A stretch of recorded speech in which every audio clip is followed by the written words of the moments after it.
Good morning and Assalamu alaikum. You are tuned into Inspire FM 105.1 FM. It's Friday, 31st of January, and the time has now just gone 10 o'clock. Welcome to Mother's Planet, where there is always something to talk about in a productive and beneficial way. I am your host, Neelum, and joining me in the studio this morning is my guest, Elaine Ainsworth.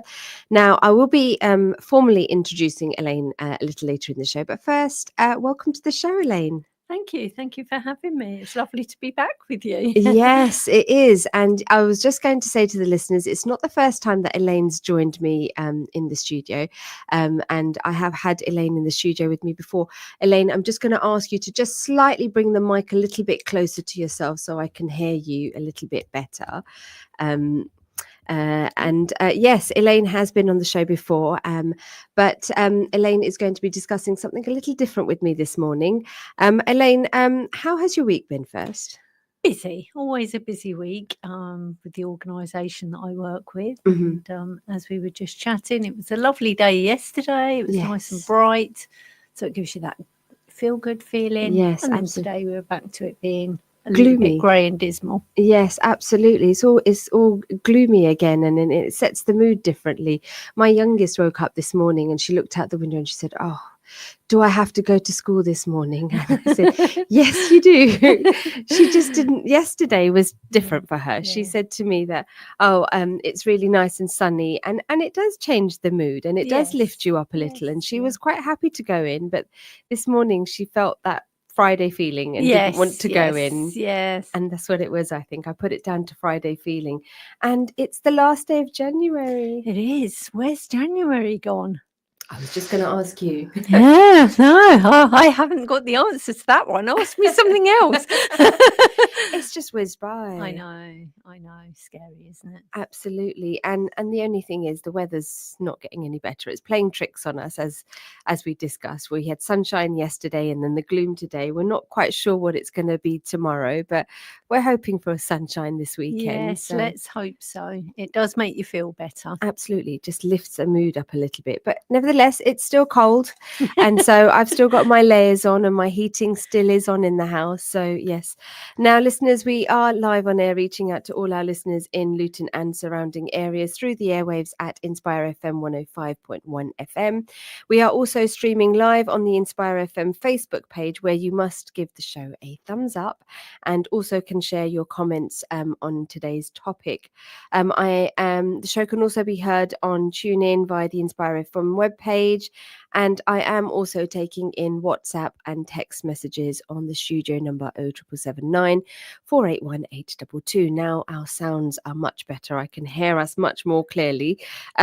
So in today's show, my guest and I will be talking about product safety and how parents can just be a little bit more savvy about when it comes to making purchases around particular products for children and babies. Elaine isn't new to the show. She has come on the show before, where we have talked about safety in the home and things that people can implement around the house. If you do have questions again around today's topic or would like to share anything, please do message into the studio number. Now, Elaine, can I please get you to introduce yourself to the listeners? Hello, everybody. My name's Elaine Ainsworth, and I am the Child Injury Prevention Officer for Luton.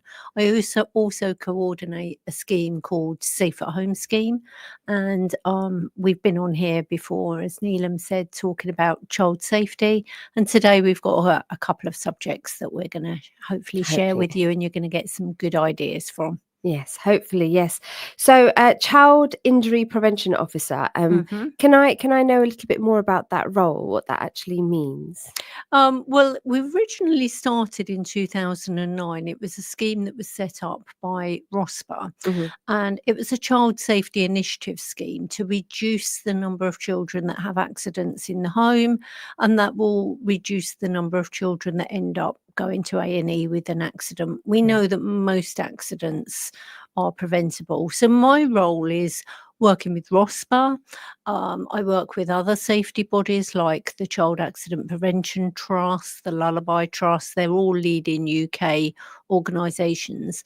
And we look at data and statistics and what's happening, and what the current trends are, what's the most common injuries that happen to children, and different localities might vary from one to another. So I work specifically in Luton with families with that are either pregnant or have a child 0 to 5, and we tailor it down to what's happening locally, and I develop tips and advice, and I run the scheme around what we need locally. It's a local scheme to Luton. We don't operate out of any other local authorities, and we're very lucky to have it here in Luton. I'm part of Flying Start and the Luton Family Hubs.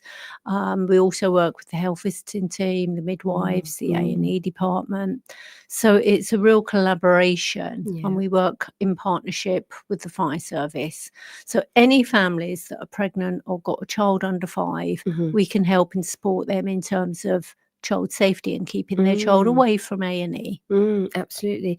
And and there's, as you said, lots of organizations that you're connected with there, so they can be signposted to yourselves where you can then offer all the Yep, we don't have the answers to everything, so I collaborate and liaise and have regular meetings with all my senior sort of agencies that I work with.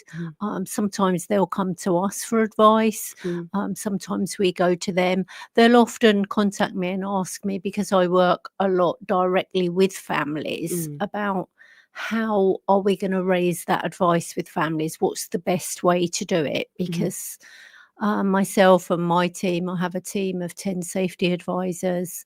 As I mentioned before, we work with the fire service, so I have an advisor down with the fire service. So we will have a chat and look at, actually, when we're talking to parents or running groups or running training sessions or going into their homes and doing, a safety check, what's the best way to do it? Because we want to get that advice out in a way that families will understand and be able to take that advice on board. Absolutely. And so obviously you've been running since 2009. Yes, that's right. That was a ROSPA set up then from 2009 to 2011. That was a trial period, and it was a national scheme, and they found that there was coordinators like myself that were all trained up, and all the authorities were running the scheme in the same way. It was managed by ROSPA, and there was an independent report afterwards, and Luton was found to have one of the best outcomes from this scheme. I mean, it was very new. I was new in post. It was all new, set up. But the attendance at the A&E went down. There was a definite decline, which was the first time in about 5 years that there'd been a drop in A&E attendances for child injuries. So we don't cover health issues as such. We're not monitoring the health side if a child is poorly.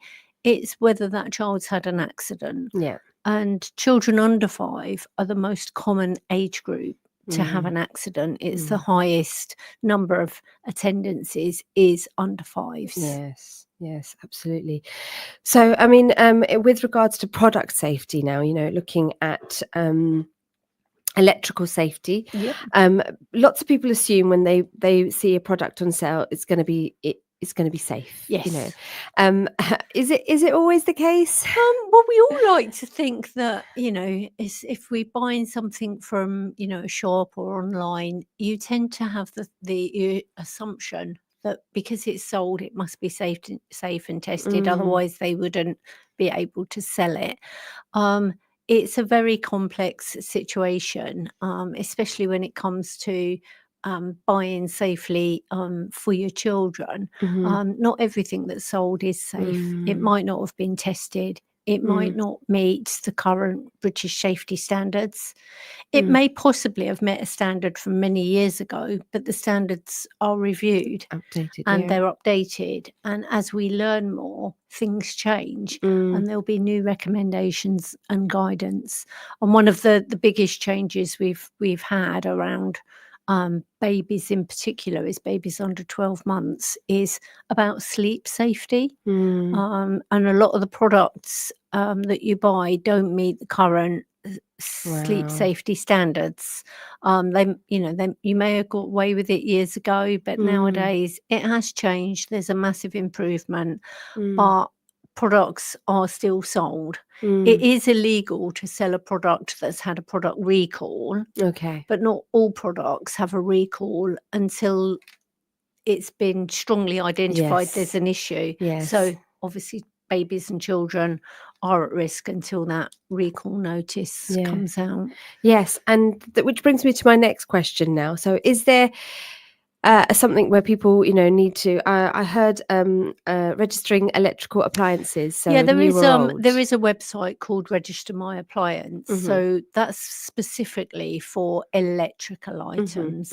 And we're working really closely. We're running a campaign at the moment for the Electrical Safety Fund and for the Office of Product Safety and Standards. We were approached by them and asked whether we would like to raise some awareness with families. And because we talk to so many families, we have that contact. We work with the fire service. Families in Luton have that trust in us. More and Yeah. more families are getting to know who we are. So they've asked us to just promote that families do register their electrical items on this website. You can go online, you can just type in register my appliance and the website will come up. You take your product serial number on the electrical product, you put it in, you put your name, your address, your telephone number. It's perfectly safe. They don't use your Data. details to Okay. share with anybody else. But what it does is it gives a database of everybody that's bought that particular product. It could be a washing machine, your tumble dryer, so sort of like, white good appliances, electrical things, like irons, kettles, toasters, things like that, portable heaters, radiators, laptops, mobile phones, anything that plugs in, you should register on Wow. Register My Appliance. Yeah. Then, if there was a problem, if the company, the manufacturer, found that there was an electronic fault within that product, which does happen even with the most branded products, it can happen to anything, that they could find that during manufacturing Yeah. there was something that didn't quite come up to a standard or developed a fault within a certain amount of time. Yes. They'll have your contact details and they'll contact you and just say either you have to take it back to the shop and change it for something else, or sometimes it's just a case that they will send you a new part out for it and Yeah. you'll pop that on. But you might not even know there's a problem Mm. with it. And many people have got products in their home that are potentially unsafe that they don't even know about, and that Yeah. can lead to injuries or electrical fires. Yeah. So it's vitally important that Yeah. our homes that we live in and that we've got the people we love and our precious Yes. babies and young children, it's important that those products are safe. And the website was register my It's appliance. just simply registermyappliance.org.uk. Okay. But as soon as you type in register my appliance, It will come up. it's the first website that comes up. And just to clarify, this can be. It doesn't have to be something that you only purchased a week ago. No, it can be. It's. I mean, anything new that you get, it's really easy. As soon as you unpack it, just go on and register it. You just literally need the serial number. If you've got old appliances, just look up the name of them on the back of your appliance or underneath or somewhere on it. There should be a little sticker on it that says the serial number. Yeah. And that's all you need to do, really. It takes a few minutes. So, if you went round your home and checked all the old products and all the new ones and registered them, you could do it quite quickly, and Mm. then it's done. Mm. From our show last time, I know that we discussed it briefly, but it was a topic that not I think many people didn't really know, and I think it's really good to reiterate about sockets. Now, especially when we've got young children in the house, we put socket covers on the sockets. Is this really necessary? It actually isn't. And everyone is really surprised about that. I often get parents that either phone me or that I meet up with at groups, and they'll say, "Oh, I've bought a safety pack and it's got socket covers in it." Yes. And it's got cupboard locks. And when we dig a bit deeper, they don't actually need the socket covers. Mm. In the UK, our electrical sockets are designed to be safe. They've got 3 blocking points that stop the electric coming out. So it is impossible for a child to poke their fingers in and get electrocuted, which Wow. is what parents are worried about. Mm. Now, if you put a socket cover in, there is no safety standard on a socket cover. So any manufacturers can make them exactly how they want to make them. And when you put it in, it opens up all the electric in the socket. So Wow. actually, it then becomes a live socket, but it hasn't got an electrical appliance in it because it's only got a socket Wow. cover. If the child is tampering with that socket cover, Wow. and they can pull it out or they can break it, it becomes a live socket, and there's more danger with Wow. that. So we do, and also the actual plug socket cover can damage the wall socket internally that you can't see. So they're not actually needed. And the Electrical Safety First website, so again, you can go online and just type in electrical safety first, and they've got a page about socket covers, and they're our UK leading advice gurus, and you can have a look and read it up for yourself, because lots of people don't believe me. And lots of nurseries are still using the socket covers because they think it's part and parcel of their Safety cover. checklist. So, many years ago, it was something childminders were checked up to make sure they'd got socket covers. So were nurseries. But again, this is something that's the advice has changed over the years. Well, there you go, listeners, because that was something that I was really shocked about when I learned, and I thought, wow, and guilty as ever, I had plug socket covers in my house, so I have removed them. I don't have them anymore, but it's shocking that you would think something like that is actually Well, it's providing about safety. lots of parents unintentionally. No one wants their child to have an accident, and you unintentionally either use things or do things or change things because you think you're doing the right thing. Yeah. Unless somebody tells you differently, Yeah. how are you going to know? Yeah. And I'm learning all the time, even though I've been doing this particular role since 2009. Previously, I worked for Ofsted, Yeah. and I was going out doing home inspections to make sure homes were safe for childminders, for the children that they were going to be caring for. So I was doing a similar sort of role then, but every day's a learning day. I still pick up different things. Yeah. We still link with other authorities, and there are other safety experts out there that give me top tips that I automatically want to share because I think, well, I didn't know that. Yeah, absolutely. I mean, and it's forever changing, and I think that's the key thing, because back in the days, these socket covers were a must, and obviously with education and learning on, we've realized now actually they pose a threat and can be quite dangerous. So it's a continuous learning curve, so it's staying in that loop and just being aware of these changes. It is, and it's also sort of being mindful. Google's a very good thing, and people will often Google, but the advice given on Google isn't always the correct advice. Yes. So we always say to parents, rather than following anything sort of that you're reading online, just come along, ring us, check us. I put my phone number out on social media.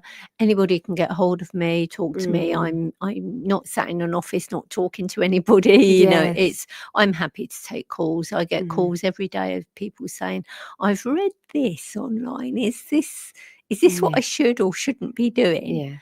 And we just point them in the right direction. Yes. It literally takes a couple of minutes conversation, Mm. and the parent is like, "Wow, thank you for that," Wow. because you could have Googled and Got gone mixed down the wrong messages. route and Yes. got mixed messages. This Yes. is another thing that we want all local authorities. I talk to some safety advisors in other areas, and they often come to us because we are established, we're robust, and they say, "Wow, how do you do it in Luton? Mm. What can I do? I listened to you on the radio, or I saw one of your presentations. It was really informative. We want Mm. to set that up for our Mm. families so people can learn Mm. from good advice." Yeah, absolutely. Good. Yeah. And just touching on the sockets idea and concept here, Mhm. we're all guilty of it. We tend to charge our phones, laptops, everything overnight Yeah. because we are in full usage of them during the day. They are being used and abused during the day, so at night we put them on charge.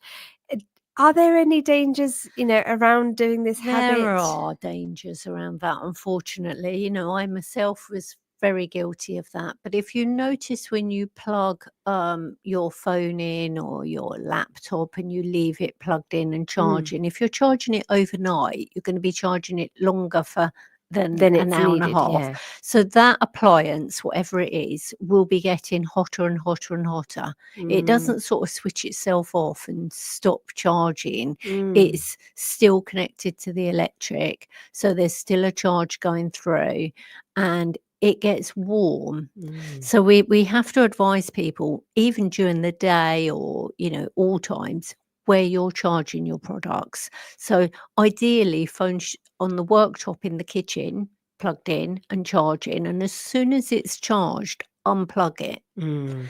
and never leave the cable plugged in and just hanging and take the phone off, because Mm. again, you've got a live electric Yeah. cable.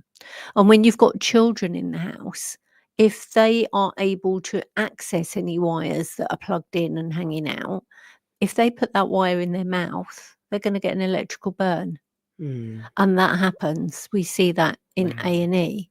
And parents don't always realise that. Yeah. It's convenient, isn't it? You Mm. just leave something sort of plugged in. So, if you've got children Yeah. around, you need to be mindful of obviously using your electric safely, but also unplugging Plugging it. your Mm. chargers.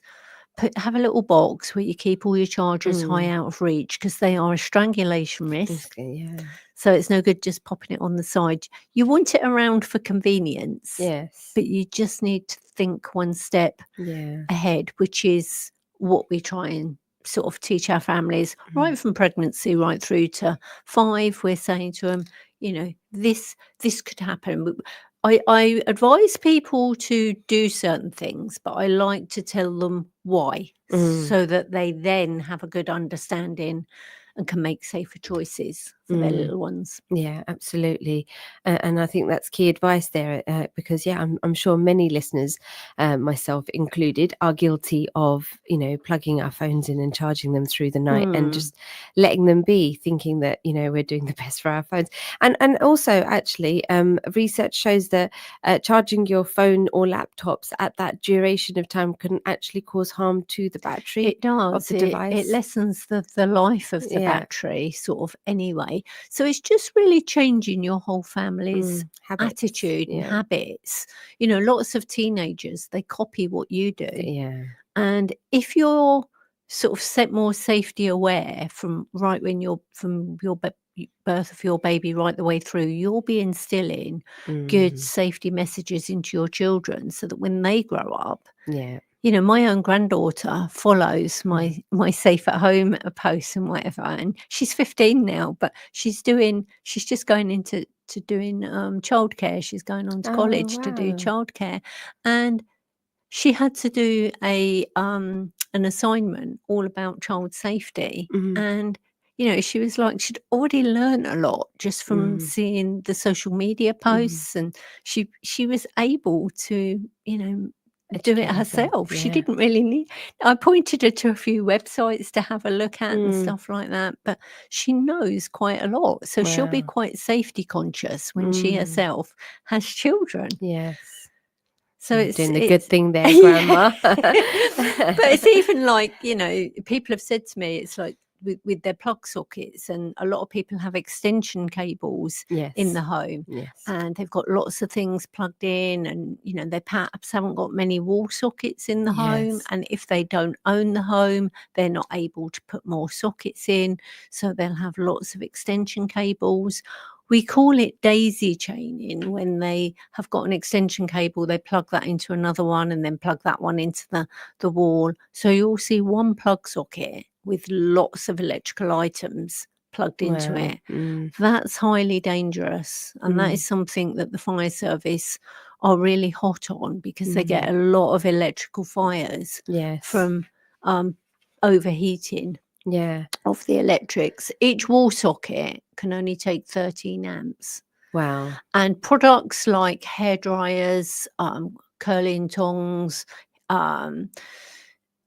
microwaves, kettles, anything that heats up Quite high. takes 13 amps on its own. So, So yeah. that should have its own plug socket. Elaine, I'm going to interrupt you because, believe it or not, we've actually come to the first half of our break. So listeners, we're just going on a short break. So join us after a short commercial break. Assalamu alaikum.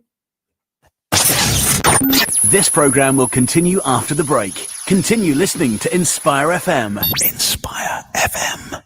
Inspire 105.1 FM. Ready to build your future? Central Bedfordshire College offers adult ESOL courses to improve your skills and achieve your goals. Learn English at any level for work, life or study. Gain confidence, communication and employability skills and access to work placements leading to jobs. Call 0345 658 8990 or email cradford@bedford.ac.uk to start your journey. Central Bedfordshire College, empowering your future. How many times have you needed urgent medical supplies but don't know where to go? At Harris Pharmacy, we take pride in delivering a high-level healthcare to our community. This is why we have services such as private one-to-one consultation, free prescription ordering from GP and delivery to your home, mobility aids such as providing wheelchairs and many other items for everyday use. Call us today on free phone 0800 458 2850 to discuss your medical needs. We are open from 9 a.m. till 7 p.m. Monday to Friday and 9 a.m. till 4 p.m. on Saturdays. Harris Pharmacy, 165 A/B, Dunstable Road, Luton. We should visit the sick people and pray to Allah subhanahu wa ta'ala for them to get well. As'alullah al-azim rabbil arshi an yashfik. As'alullah al-azim rabbil arshi an yashfik. As'alullah al-azim rabbil arshi an yashfik. Get Ramadan ready at Asda. With 400 grams of KTC chopped tomatoes and KTC chickpeas down from 50p each to 42p each. And 10 kilos of Layla rice dropped from £13 to just £12.34. With more rollbacks across the store. Get the ingredients you need for an iftar they'll love. That's Asda price. Selected stores online, subject to availability. May exclude Asda Express and small stores. See asda.com/small stores. Greystone Solicitors are committed to protecting your rights and fighting your corner to ensure you get the best possible results. Specialising in immigration matters, employment issues, family matters, personal injury, medical negligence, civil litigation and housing. Need help with your immigration problem? Greystone Solicitors provide free immigration drop-in clinics every Friday. Call Greystone Solicitors today on 01582 343 453 or visit us at 275 Dunstable Road, Luton, LU4 8BS and begin your journey towards justice today. Losing a loved one, especially a mother or a father, could mean losing access to safety, education and shelter. We here at Crisis Aid believe that children in the world deserve a better chance at life. Your small donation can influence a big change. Donate today. www.crisisaid.org.uk/orphan fund or call our donations line 0333 305 5000. Richard didn't want to die, but he couldn't stop himself. The collision didn't kill him, but he wasn't wearing a seatbelt, so he hit the inside of the car. That didn't kill him either, but his internal organs carried on travelling until they hit his rib cage, and his lungs were punctured, and the main artery from his heart was torn. And that's what killed Richard.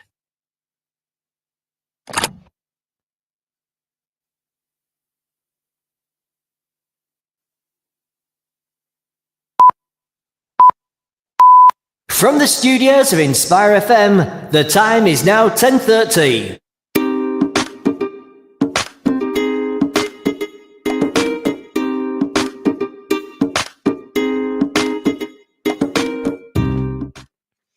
Good morning and Assalamu alaikum. Welcome back to Mother's Planet. It's Friday, 31st of January, and the time has now just gone 10:30. Welcome to Mother's Planet, a show where there is always something to talk about in a productive and beneficial way. And this morning, my guest, Elaine, and I have been talking about something very beneficial. And we've been talking about safety around the house, and in particular about electrical safety. Elaine did share Register My Appliance, a website which is asking people to register old and new appliances just using model number and serial number. Again, listeners, I will have all these details attached to the Facebook Facebook part of the show, so do look out for these links so that you can go later at your convenience and look at it in more detail. Now, Elaine was telling me about the dangers of overloading sockets and how these can be a risk to causing fire in the homes, and being a bit more sensible about when it comes to charging phones and laptops. And they don't need to be charged overnight, so charge them for a couple of hours, and it's healthy for the phone and also safe for that socket, because you're not heating up the appliance or whatever it is that you're charging, laptop or phone, which could be posing a risk to fire. Now, product safety. Mm-hmm. Looking at some of the things that are out there, what are the biggest dangers parents need to be aware of when shopping for things like nursery items? It's very confusing for parents. There's thousands of items out there now being marketed for sale, and some items are not designed to be used in a certain way. For example, car seats and bouncy chairs. Car seats are designed for traveling in the car. They're not designed for babies to be put in as a restraining seat in the home or anywhere else. So you should only use a car seat in the car, because in the event of an accident, that's what's going to keep your child safe. But it isn't actually a cot or a sleep space.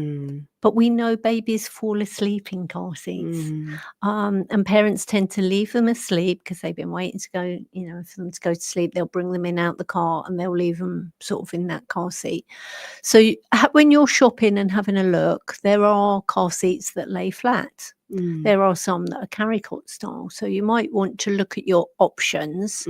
Sometimes they are more expensive, and obviously costs might play a part in what you're looking for. So parents need to be aware of what they're buying the product for.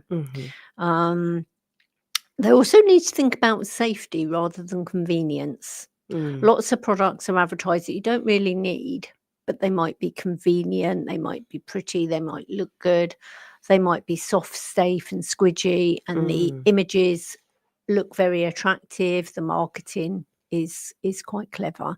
So those are the types of things that we say to parents, look with a different eye, look with a safety eye, rather than, wow, isn't that good? Or my friend's got that, or I've seen that sort of on social media. So avoid gadget type products. Look for things that keep it simple, keep it safe.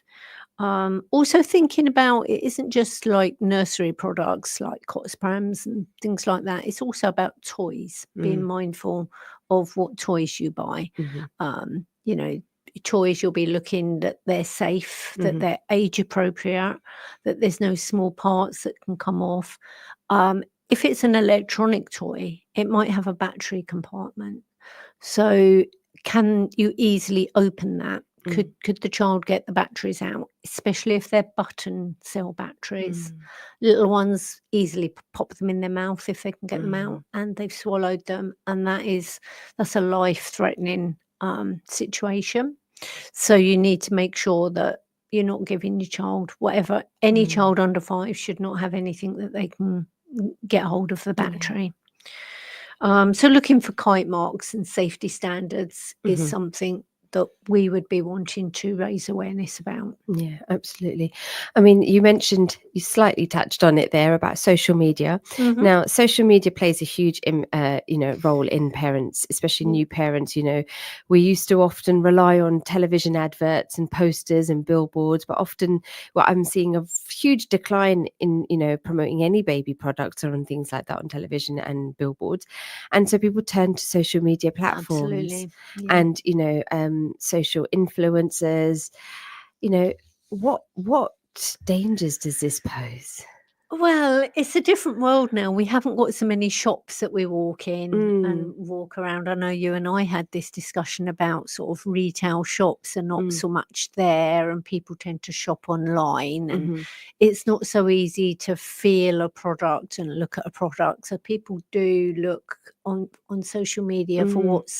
what they see, and there are thousands of products Mm. advertised online. Some are perfectly okay, and some are really unsafe. So we Mm. see a mixture from that scale to that scale of Yeah. how dangerous these products could be. And working with A&E and the official organisations that I work with, we are privy to hearing what type of accidents do occur. It could be an accident where a child has been taken to hospital, or it could end up in a fatality where a child has died. And Mm. parents unintentionally put their Mm. children in that situation. So looking at social media, you're thinking they're pretty pictures, they're showing Mm. soft fluffy things rather than safety. Mm. Things that are firm and flat don't always look so pretty. A plain cot with just a Mm. baby laying in it doesn't No. look particularly attractive on social media. So you're not going to see influencers just posting that of their baby. They're going to show fluffy blankets. They're going to show baby girls with headbands on and things like Mm. that. And it's all going to look lovely. Mm. But is it safe? Yeah. It might be safe while you're taking the photo and you're there, but in a home, in a normal Setting, everyday yeah. situation, reality, you're not watching the baby 24/7. Mm. That's impossible. So some of these gadgets and ideas lead to unsafe Yeah. situations in the home that could Mm. make it a vulnerable situation for a baby. Yes. And that happens. Mm. Mm. I have had contact from several parents that have seen things on social media. They've followed that, and they've bought products similar to what they've seen advertised, and then they've had what we call a near miss, where an accident's nearly occurred. And sometimes I've had people from outside of Luton contact me, and because they've seen us advertise, and just say, "Oh, this nearly happened. What do you think of this?" So we do like to hear from Yeah. people if you've had near misses, because we can raise awareness and share information so that other people don't have those near misses. Because Yes. whilst most babies will be okay, Mm. some are not Yeah. okay. Mm. And that's it's important to important, get yeah. those safety messages out to people. But social media's got good bits and Yeah. some not so such good bits. Don't believe everything you read. See, yeah, that's it, and I think that's the take home message there. That Absolutely. just don't believe everything you see, and many parents use slings, baby carriers, They do. and are these how can we ensure that we are using these safely? Because I mean, some accidents, terrible Yeah. accidents, have happened with these. We have had, we've seen several sort of different things that have come up. That most recently in the news was a baby, an infant that suffered a fatality. It was around about December time. Mum was using a sling and she was feeding her baby while she was using the sling. She was breastfeeding her baby. Now, slings are a positive thing. They are Mm. good. So we're not advising against them in any way whatsoever. They really are a really useful baby item to have. And if parent chooses to have a sling, then, you know, we would encourage that. But parents should really look about making sure that the sling is safe, that it's a compliant sling, that they're positioning their baby in the sling correctly. Yeah. That is one of the key things. The baby has to be positioned in either, whether it's a sling or a baby carrier, whether it's on the front, whether it's on the back. It's the position of the baby and the baby's airway that is the most vital thing. So parents don't always know exactly how to position them. So there is some guidance. There's an acronym called TICS, TICKS. So you can Google TICS and you'll see it comes up on the internet, and it simply stands for making sure that whatever sling your baby is in, that it's tight to you. So when you bend forward, the baby's not flopping around in it. So held very tightly on the adult's chest. That it's in view, that you can see the baby's head and face. So we don't like slings where baby's covered, where you can't actually see their mouth and their nose. Okay. Because you have to be able to see it the whole time they're in the sling. So anything that's covering them or they're not in view is not safe, because you have to have visual sight on their airway all of the time. They shouldn't be in a slumped position. So chin to chest is very, very dangerous, because that affects the baby's oxygen levels and the baby's airway. And they should be close enough to kiss. So if you've got the baby here in the sling, you should be able to kiss their head. So that close. They should not be low down. So nice and high, close enough to kiss. And the back of the sling should be very supportive. If it's a material sling, it should be holding the baby tightly so that the baby's back isn't moving. So if you keep the baby upright, the baby's much safer. It protects the baby's airway. Now, there is a website called Carrying Matters.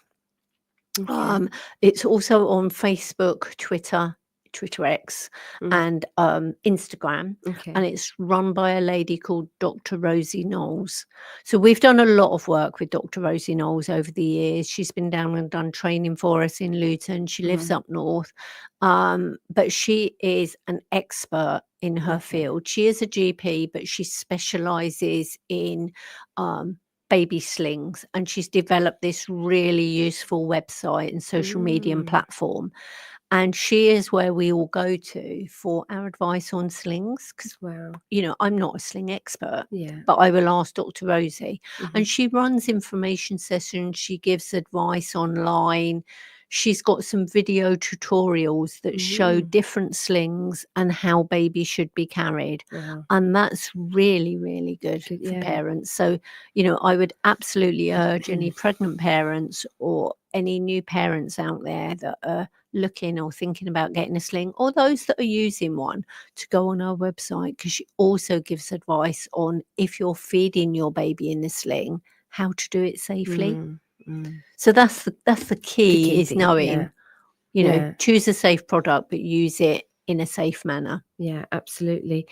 I'm conscious of time, because we've got a lot to go through, and you know, and everything that you were sharing today, Elaine, is very relevant, and I'm pretty sure many listeners are either surprised like me with a lot of the things that I'm hearing and learning, and also, you know, are a bit more educated when it comes to making purchases around baby products, because it's a huge, I mean, there's so much now, you know, from when I had my first to then when I had my lockdown baby, the product availability was a huge difference. So, you know, it's changed very much. Now, I just wanted to touch on sleep positioners and cot bumpers, because these, I know, are phasing out, but some people, as you say, you don't like to see an empty cot. So, you know, are these recommended, not recommended? You know, what's the safety issues around these? Well, anything that you put in a cot isn't safe, basically. So you don't want anything in the cot except for the baby. Wow. So cot bumpers, any sort of baby nests or baby pods or baby sleep positioners, duvets, pillows, anything like that should not be in the cot, basically. So that's the safest thing to do, is have a nice clear cot. Yeah. And it's the safest thing to do. And I think we have to stop thinking about how pretty it looks and Absolutely. how Yes. Yeah. You know, it's, if you look at any adverts, any retail shops, they're always advertising a cot that's got stuff in it. So if you're buying a safe compliant cot and you add anything to it, you're adding risk. Yes. And why would you want to do that? You know, because you want your baby to be safe. When the baby's in the cot, crib, or Moses basket, the baby's going to be sleeping in there unsupervised. And if you've got other products around, there is a risk that there could be suffocation. That they could get something around their neck. With cot bumpers, they often can get caught underneath them. Yes. But there is that risk of rebreathing their own carbon dioxide if they're close to a cot bumper or anything like that. And infant fatalities do happen. We have, we work with the Lullaby Trust, and again, listeners can go on and look up the website for the Lullaby Trust, but they do a lot of research into why and how babies die, and product safety.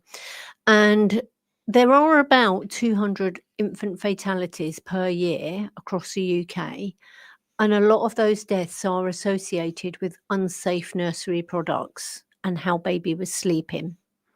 So that is why health visitors, midwives, organisations like ourselves promote a message to follow what's called safer sleep. That's really, really important for all sleeps. So sleeps and naps, you know, nighttime sleeps, daytime naps, and also if baby's sleeping anywhere else. So if you're going away or you're staying overnight or you're going on holiday, you still should follow the safer sleep guidance. Absolutely. And Safe at Home is currently looking at running, I don't know if it started or going to start now, your online workshop about... We do it regularly. We run an online workshop called Keeping Baby Safe, and it's free. Not many things are free, and lots of parents having to pay for antenatal information and whatever in different other local authorities. But in Luton, we've got, with Flying Start, who I work for, we've got several workshops that we run.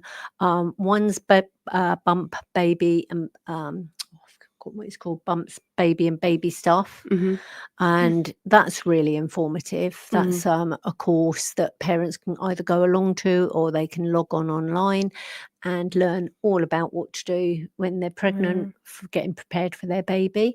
We've got Keeping Baby Safe, which is online, and that's for pregnant parents or parents with a baby under the age of 3 months.